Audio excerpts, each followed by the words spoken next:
Hello friends, welcome back to my channel. तो आज का टॉपिक है common size statement of profit and loss, जिसका सेकेंड नेम है कॉमन साइज इनकम स्टेटमेंट। तो आज की वीडियो में हम लोग common size statement of profit and loss का फॉर्मेट प्लस इसका डिफिनेशन एंड उससे रिलेटेड एक क्वेश्चन को सॉल्व करेंगे। तो चलिए बिना टाइम वेस्ट किए डिफिनेशन पढ़ते हैं। Statement in which amount of revenue from operation net sale, मतलब revenue from operation का मतलब है net sale, ठीक है, is assumed to be equal to 100 and other amount are expressed as percentage of revenue from operation is common size income statement or common size of profit and loss. तो common size of profit and loss, जिसको हिंदी में हम लोग समरूप लाभ हानि खाता कहते हैं। तो समरूप लाभ हानि खाता common size income statement of profit and loss एक ऐसा स्टेटमेंट है जिसमें नेट सेल को 100 माना जाता है। नेट सेल को 100 माना जाता है और जो भी दूसरे आइटम्स होते हैं उसको नेट सेल के परसेंट के रूप में दिखाया जाता है। इसका मेन एनालिसिस क्या होता है? इसका मेन एनालिसिस होता है कि सेल्स और एक्सपेंसेस के बीच रिलेशन बताना, ठीक है, जिससे जो परसेंट से रिलेटेड जो भी चेंजिंग हो रहा है ना उसे अच्छी तरह से समझ सके। इसे ही हम लोग बोलते हैं common size statement of profit and loss. इसे हम लोग क्या बोलते हैं? Common size statement of profit and loss, ठीक है। अब इसका हम लोग फॉर्मेट देखते हैं। तो फॉर्मेट देखिए, फॉर्मेट में आपको 5 कॉलम ड्रॉ करना है। फर्स्ट कॉलम है पार्टिकुलर, सेकेंड कॉलम है एब्सोल्यूट अमाउंट। एब्सोल्यूट अमाउंट मतलब एक प्रीवियस ईयर और एक करेंट ईयर।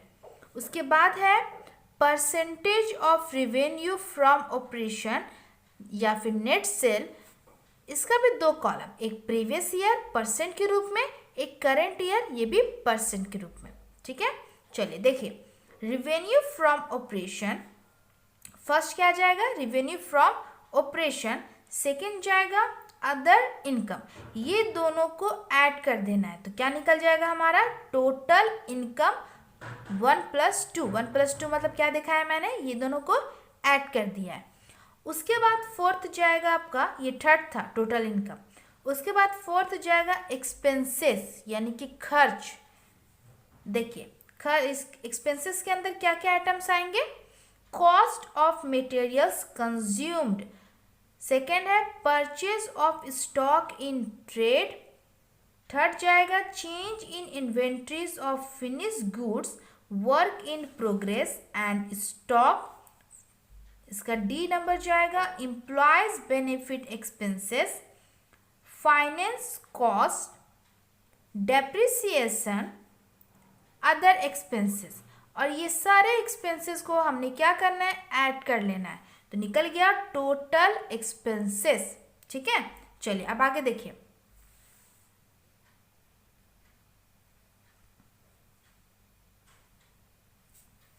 उसके बाद जाएगा प्रॉफिट बिफोर टैक्स। 3 - 4। 3 मतलब जो टोटल इनकम था इसमें से एक्सपेंसेस माइनस कर देंगे, क्या निकल जाएगा? Profit before tax. Profit before tax है तो हम इसमें जब टैक्स घटाएंगे इनकम टैक्स तो निकलेगा मेरा आंसर प्रॉफिट आफ्टर टैक्स। बस इन द एंड ये लास्ट है। समझ में आया आपको फॉर्मेट? चलिए और अच्छे से समझने के लिए एक क्वेश्चन ले लेते हैं और उसे सॉल्व करते हैं। तो क्वेश्चन देखिए, पार्टिकुलर्स दिया हुआ है, प्रीवियस ईयर दिया हुआ है और एक करेंट ईयर दिया हुआ है, ठीक है, 2018 और 2019। इनकम है रेवेन्यू फ्रॉम ऑपरेशन एंड दूसरा है other income. Revenue from operation दिया हुआ है 40 लाख, 40 लाख।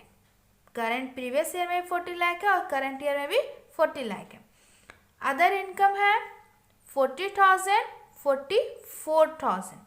देखिए टोटल करके भी क्वेश्चन में दिया हुआ है, कितना है 40,40,000, 40,44,000।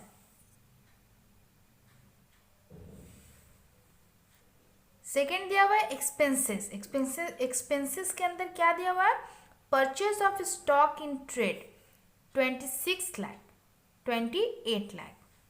Change in inventories of stock in trade 2 lakh, 1,92,000। Employees benefit expenses 3,20,000, 3,92,000। Other expenses है 4,70,000, 3,60,000। टोटल दिया हुआ यहाँ पे 35,90,000, 37,44,000। थर्ड दिया हुआ है प्रॉफिट 1 - 2, कितना दिया हुआ है 4,50,000, 3 लाख। एडिशनल इंफॉर्मेशन दिया हुआ है, इससे कंफ्यूज मत होइए, ये अलग से आपका अगर क्वेश्चन में कभी मेंशन भी किया हुआ है तो ये इसमें ही ऐड होगा आपका। देखिए अदर एक्सपेंसेस दिया हुआ है आपका, प्रोविजन फॉर टैक्स कितना दिया हुआ प्रीवियस ईयर 4,50,000, 3 लाख, 4,50,000 और 3 लाख। चलिए अब इसे सॉल्व करते हैं। तो सॉल्व में सबसे पहले हेडिंग दीजिएगा common size income statement for the year ending 31 March 2018 and 2019। ठीक है, जो भी आपका ईयर दिया हुआ रहेगा क्वेश्चन में, आप वही ईयर आंसर में भी लिखिएगा। चलिए particulars, absolute amount 2018-2019, percentage of revenue from operation, net cell. ठीक है, ये भी आपका जाएगा 2018 और 2019%। फर्स्ट है रेवेन्यू फ्रॉम ऑपरेशन, जैसे क्वेश्चन में लिखा हो वैसे ही लिख देना है आपको। कितना था 40 लाख, प्रीवियस में 40 लाख था, करंट ईयर में 40 लाख था। Other income 40,000, 44,000। टोटल भी दिया हुआ था, टोटल कितना दिया हुआ था, ऐड कर लिए दोनों को तो 40 लाख 40,40,000, 40,44,000। थर्ड कॉलम और फोर्थ कॉलम का डिस्कस हम लोग बाद में करेंगे, पहले ये दोनों कॉलम हम लोग अच्छे से समझ लेते हैं। चलिए आगे देखिए, आगे क्या है expenses. Purchase of stock in trade 26 lakh, 28 lakh. Change in inventories of stock in trade 2 lakh, question में था 1,92,000। कुछ नहीं मैं कर रही हूँ, मैं जो क्वेश्चन में था बस वैसे ही डालते जा रही हूँ। ठीक है, देखिए आगे employees benefit expenses 3,20,000, 3,92,000। Other expenses mention किया हुआ था 4,70,000। देखिए एक अदर एक्सपेंसेस एडिशनल में भी था ना आपका, ये दिख रहा है आपको ये 4,50,000। तो जो क्वेश्चन में था और जो एडिशनल इंफॉर्मेशन था उसमें से क्या करना है, हमको माइनस कर लेना है, प्रीवियस ईयर का भी और करंट ईयर का भी। इसीलिए जो एडिशनल इंफॉर्मेशन रहता है उसको ध्यान से पढ़ना है आपको। ठीक है, देखिए 4,70,000 में से 4,50,000 माइनस कर लिए तो आपका क्या निकल गया 20,000। उसके बाद देखिए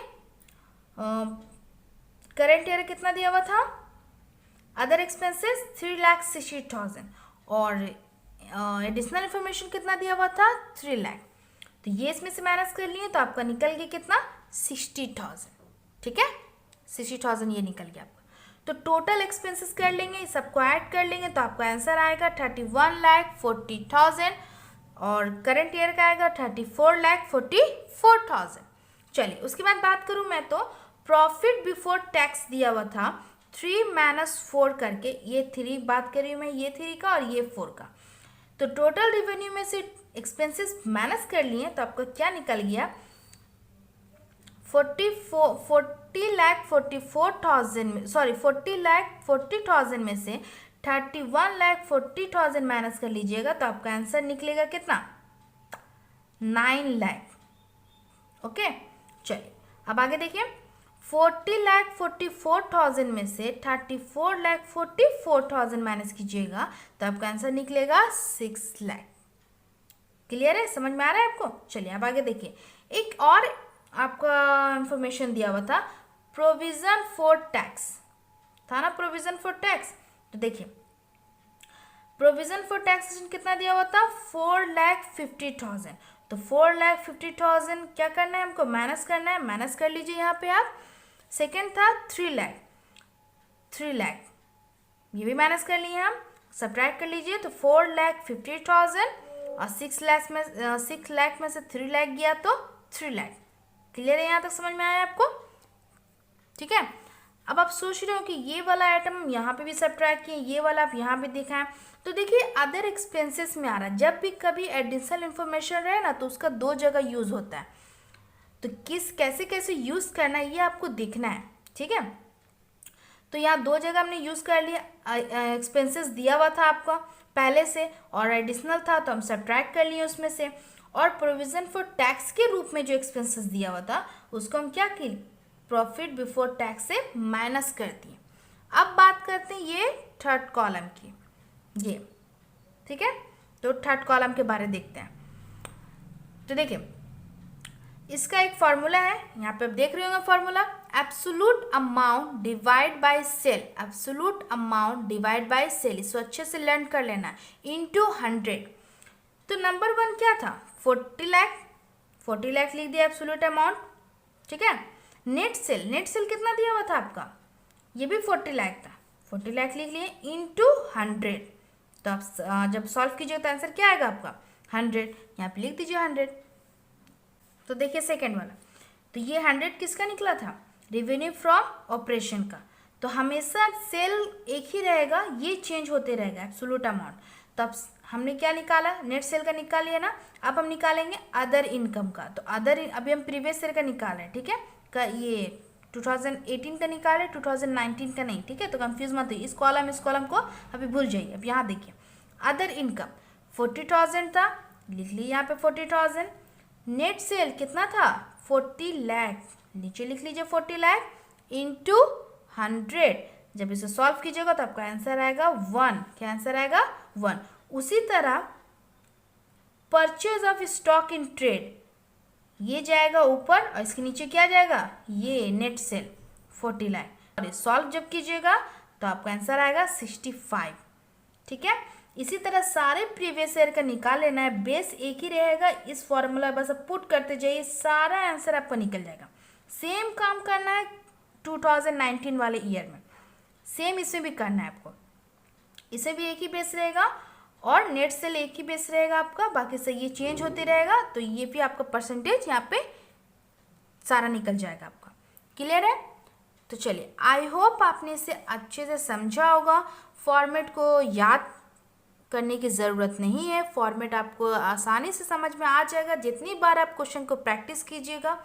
और मोस्ट इम्पॉर्टेंट थिंग कि इससे रिलेटेड एग्ज़ाम में क्वेश्चन पूछे जाते हैं। सो ये ना सोचें कि इजी है तो बस नहीं पढ़ते, नहीं, आप इसे प्रैक्टिस कीजिए, इससे एग्ज़ाम में क्वेश्चन पूछेगा ही पूछेगा। ठीक है, तो मिलते हैं नेक्स्ट वीडियो में कुछ और टॉपिक के साथ। See you in the next video.